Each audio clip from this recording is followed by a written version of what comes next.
نا بندوبست کیا جا سکے۔ ناظرین، ہماری اگلی بڑی خبر جو ہے وہ اکثر جو ہے اسی بارے میں ہے جس کے بارے میں اب بہت سارے تبصرے ہو چکے ہیں، لیکن اصل جو ٹرو فیکٹس ہیں، جو گراؤنڈ ریئلٹی ہے، وہ ابھی تک ڈسکس نہیں کی۔ اس کے بارے میں ہم آپ کو وہ بریکنگ نیوز دینے جا رہے ہیں۔ وہ نیوز ہے کہ حکومت پاکستان نے اعلان کیا ہے کہ فوج کو اس نے بلکہ الاٹ کر دی ہے کئی ہزار ایکڑ زمین جو ان سے وہ کاشتکاری کے لیے، یعنی اب فوج ان سے وہ کاشتکاری کرے گی۔ وہ یہ پلانز کیوں ہوا ہے، ظاہری جو اسباب ہیں وہ تو ڈسکس کر لیے گئے کہ جی، اور اس کے اوپر جو اس کے ایفیکٹس آئیں گے عام کسان کے اوپر تو وہ بھی ڈسکس کر لیے گئے، لیکن اس کے بیک گراؤنڈ پہ جو بھیانک جو راز ہیں وہ ہم آپ سے شیئر کرنے جا رہے ہیں۔ تو پہلے تو ہم وہ بات کر لیں جو کہ عام میڈیا پہ بھی یہ بات آئی کہ حکومت پاکستان نے فوج کو ہزاروں ایکڑ زمین کاشتکاری کے لیے الاٹ کر دی ہے۔ اب اسے ہوگا کیا کہ جو فوجی ہے وہ کاشتکاری کرے گی، اس کو پانی مفت، بجلی مفت، کھاد مفت، ایون کہ زمین بھی وہ مفت ہوگی، لہٰذا اس کی جو قیمت لاگت ہے وہ بالکل فری، اور منافع سارا کا سارا ان کے جو اعلی افسران ہیں، جو کرپٹ ٹولہ ہے 200 لوگوں کا یاشی ٹولہ آرمی چیف کا، وہ ان کی جیبوں میں۔ اچھا، دوسری طرف کے اثرات ہوں گے عام کسان کے اوپر۔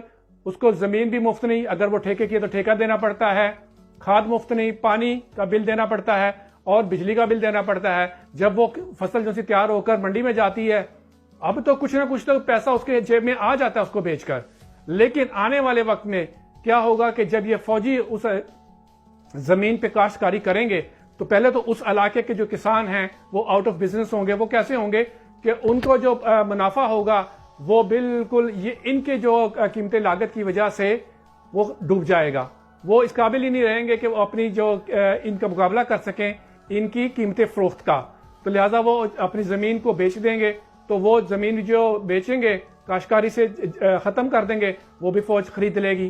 پھر اسی طرح کرتے کرتے یہ حلقہ بڑا ہوگا اور پاکستان کے تمام جو کسان ہیں، اور جب ان کا اناج منڈیوں میں جانے لگے گا اور وہ بکے گا نہیں، کیونکہ فوج کی جو کاشتکاری کی جو فصل ہے وہ چیپ پرائسز پہ مل رہی ہوگی، لہٰذا وہ بھی نقصان میں جانا شروع ہو جائیں گے۔ وہ تنگ آ کر کاشتکاری سے چلے جائیں گے، نکل جائیں گے اور اپنی زمینوں کو فوج کے ہاتھوں بیچ دیں گے۔ تو یہ وہ، لیکن اس کے پیچھے جو حقائق ہیں وہ کیا ہیں کہ یہ جو اصل حقائق ہیں وہ ہیں ایک کارپوریٹ بزنس جو یہاں سے شروع ہوگا، کہ ایک یہ تمام کی تمام جو کارپوریٹ ہوگا، یہ آپ کے فصل یعنی کاشتکاری کا جو بزنس ہے وہ ان کے ہاتھوں میں چلا جائے گا، اسٹیبلشمنٹ کے ہاتھوں میں چلا جائے گا، فوج کے ہاتھوں میں چلا جائے گا۔ تو یہ کریں گے کیا؟ جب یہ تمام فصلیں اجناس ان کے کنٹرول میں آئے گا تو وہ کنٹرول لینے کے بعد آپ کو اب یعنی کہ ایز اے عوام کو یہ کیسے ڈرائیو کریں گے وہ ان کی مرضی کے اوپر منحصر ہوگا۔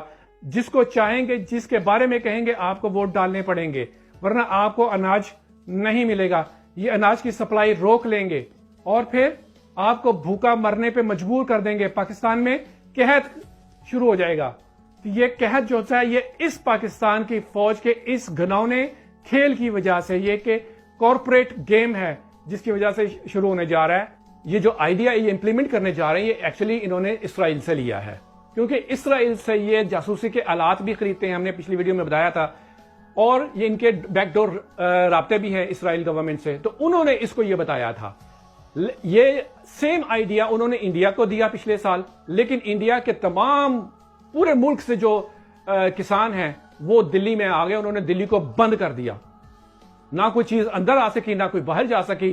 ان کو اپنی حکومت جانے کا خطرہ پیدا ہو گیا تھا مودی کو، تو انہوں نے فوری طور پر کیا کیا اس میں، لیکن ہوا کیا تھا کہ اس میں بڑے حادثات بھی ہوئے تھے، لیکن اسپیشلی جو پنجاب کے کسان تھے، جو سکھ کسان ہیں، انہوں نے بڑا زبردست رول پلے کیا تھا اور مودی گورنمنٹ کو بیک فٹ پہ لے گئے تھے اور ان کو اپنا یہ قانون واپس لینا پڑا تھا، کیونکہ یہ پہلے وہاں پہ امپلیمنٹ کرنے جا رہے تھے اسرائیل، لیکن اب انہوں نے یہ فوج کے ذریعے سے پاکستان میں امپلیمنٹ کر رہے ہیں کہ تمام جو لینڈ ہے وہ کاشتکاری کی وہ فوج کے انڈر آ جائے، ایک کارپوریٹ بزنس بن جائے، تمام پاکستان کے کسانوں کو اس سے آؤٹ کر دیا جائے۔ اگر اب بھی جو کسان ہیں وہ بیسک لوگ ہیں ہماری ضرورتوں کے، اگر اب بھی وہ نہیں نکلے، عوام نہیں نکلی، تو یقین کیجئے گا کسان تو آؤٹ آف بزنس ہوں گے، آپ بھی آؤٹ آف لائف ہو جائیں گے، کیونکہ ان لوگوں نے دجالی کھیل کھیلنا ہے۔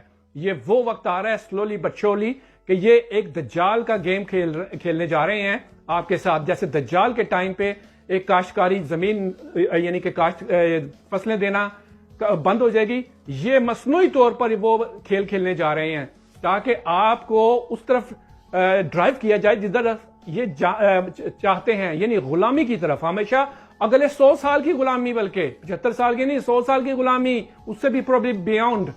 تو آپ کو چاہیے کہ آپ نے فیصلہ کرنا ہے کہ آپ نے اس کے خلاف کیا قدم اٹھانا ہے. جب تک آپ باہر نہیں نکلیں گے اپنی آزادی کے لیے, ان کو آپ روک نہیں پائیں گے.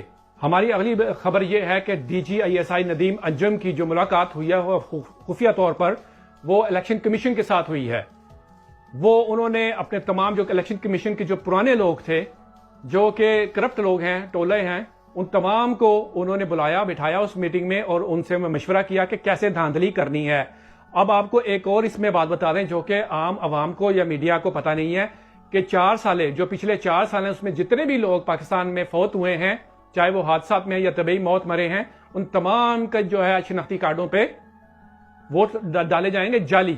یہ ہے دھاندلی کا ایک سٹیپ. اور تمام جو لوگ کافی سال پہلے بھی مر چکے ہیں وہ بھی اس میں استعمال ہوں گے. تو یہ جو ڈی جی آئی ایس آئی ہے اس نے پورا ایک پلان تیار کر لیا ہے عمران خان کے خلاف کل عدم, پی ٹی آئی کے خلاف اس کو کل عدم قرار دینے کے لیے. اب آپ کے اوپر ہے کہ آپ کیا چاہتے ہیں.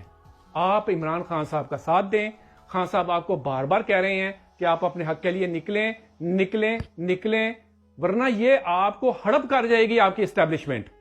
یہ جو سیاستدان میں ان میں اتنی ہمت نہیں ہے, یہ ہڑپ کرنے والی سب سے بڑا اژدہا آپ کے ملک میں آپ کی اسٹیبلشمنٹ ہے, جس کو آپ زندہ باد کے نعرے لگاتے ہیں کہ یہ پاکستان کی اسٹیبلشمنٹ, پاکستان کی آرمی کے جو افسران ہیں, جو اعلیٰ افسران, تمام نہیں تھوڑے جو ہیں, جس کو ہم نے 200 لوگوں کا ٹولہ قرار دیا ہوا ہے, عیشی ٹولہ.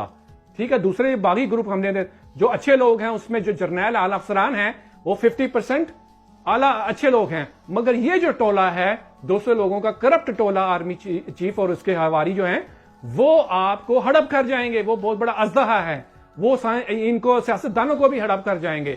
یہ سمجھ نہیں آ رہی, یہ آگ آپ کے گھروں تک پہنچنے والی ہے. اچھا, ایک اور بات, کے پی کے میں یہ بھی آپ کو ایک بریکنگ نیوز دیتے چلیں. ہم نے پچھلی ویڈیو میں بتا چکے تھے کہ یہ جو ویگو ڈالے والا جو ٹولہ ہے, یہ گروپس ہیں, یہ ایکٹیویٹ ہو چکے ہیں. یہ گھروں میں جا کے لوگوں کو اغوا کرتے ہیں, ان کے اگر وہ نہ ملے تو ان کے فیملیوں کو اٹھا کے لے جاتے ہیں, ان کے بھائیوں, بہنوں, ماؤں, بیٹیوں کو اٹھا کے جیل میں ڈال دیتے ہیں. کے پی کے میں کیا ہوا ہے, کے پی کے لوگوں نے ان ویگو ڈالے ہیں اس گروپ کو, یہ 3 سے 4 گروپ جو ہیں نا, ان کو ڈالوں سمیت غائب کر دیا ہے. ہم نے آپ کو کہا تھا یہ لوگ پرائیویٹ کانٹریکٹڈ ہیں آرمی کی یونیفارم میں. آدھے لوگوں نے آرمی کی یونیفارم ڈیلیبریٹلی پہنی ہوتی تاکہ آپ کے اوپر روب اور دبدبا ہو, لیکن یہ پرائیویٹ لوگ ہوتے ہیں, یہ آرمی کے امپلائی نہیں ہوتے.